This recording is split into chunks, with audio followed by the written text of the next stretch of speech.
Hello guys, recently I was browsing Upwork for ideas for this channel and general Laravel content and saw this buzzer management system, but what got my attention is this highlighted part. I will actually zoom that in. And I thought that this part is repeating in many Laravel applications that I saw being created. So typically it's auth and then some roles and maybe with teams. So users manage their own records, whatever that may be, like tasks or to-do lists or expenses or whatever.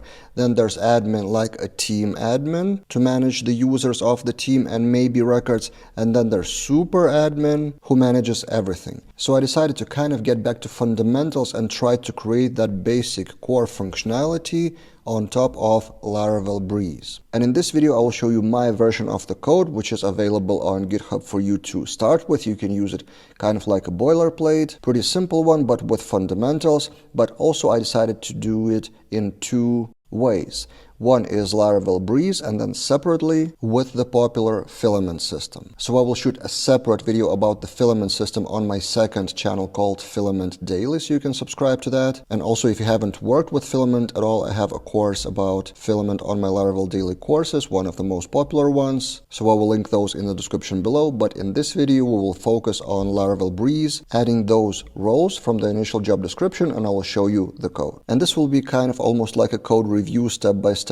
So where I start any code review is routes file, and this is the most important at first. So we need to manage the tasks. It will be a task management system. That route resource is in the route group with middleware auth, and this part comes from Laravel Breeze by default. So we added only two resources here in the routes, and if we go to task controller, it's a typical very simple CRUD. So index of the tasks, create, store with form request, edit, update, and destroy. We use form request classes for validation like this. Also important part is the global scope for tasks to be filtered by the team automatically. So if we go to task model, you would find add global scope here. So every eloquent query to get the tasks list is filtered by team ID. Also, when creating a new task, there is a creating method in the booted. It would be the same as observer, but it adds team ID automatically. So this is kind of a very simple version of so-called multi-tenancy. Set the team when creating the record and filter by team when getting the records. In this way, I see only my tasks here. So for example, if I log out and register with another user, I will use fake filler Chrome extension. I go to tasks and I don't see any tasks because my team haven't created any tasks. Speaking about the team is automatically created while the user is registered, and this is where it gets complicated. So for any Laravel SaaS or any application with roles, there are multiple ways how you want to implement those. So is the team created at the time of registration, or is it created separately if you want to have a team, or is the team registered by super admin? There are so many options, to be honest. So it's pretty hard to create one boilerplate, one for all that would suit all the cases.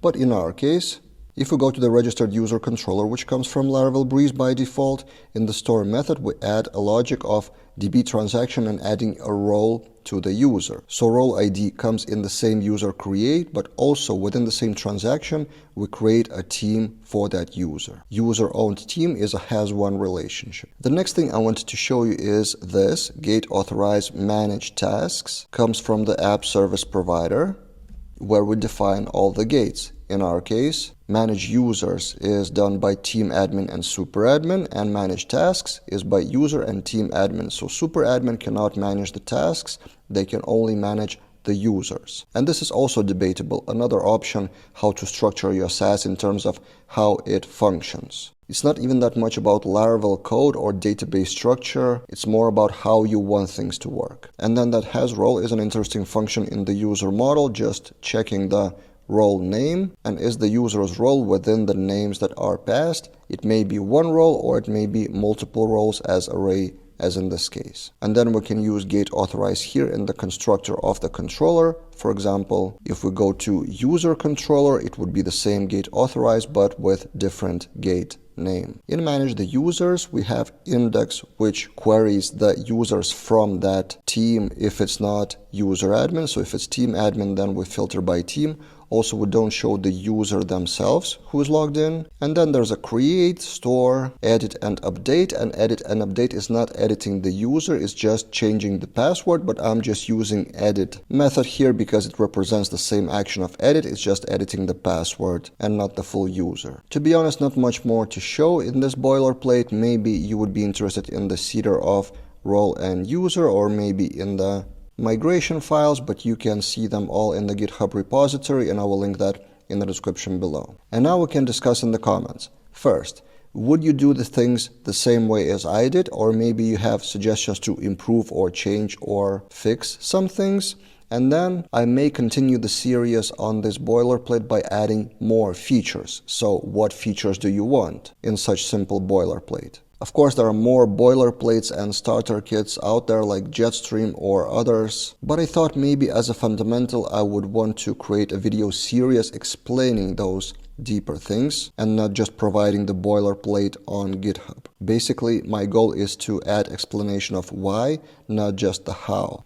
So examples of future functionality in this boilerplate would be users belonging to multiple teams. Is it a thing that is very popular? Then adding more roles within the same team, for example, create task and delete tasks would be by simple versus advanced user of some sort. Then also creating of the user may be powered by email invitations instead of just a form of user here. So create user here. Instead of that, there should be maybe an invitation via email. Also for the roles, maybe we should use external package like Spotty Permission or Bouncer. And of course, we could add automated tests, which I haven't done in this case. So would you be interested in the video how I create those? These are just a few ideas on the future of this boilerplate, or maybe this is just my idea in my head and you don't need any follow-up because fundamentals are covered and you know them well. Then oh well, I will move to other topics. I have a pretty huge list of ideas anyway, based on your feedback and your comments and your emails. So let me know if you like this kind of back to fundamentals boilerplate video. That's it for this time, and see you guys in other videos.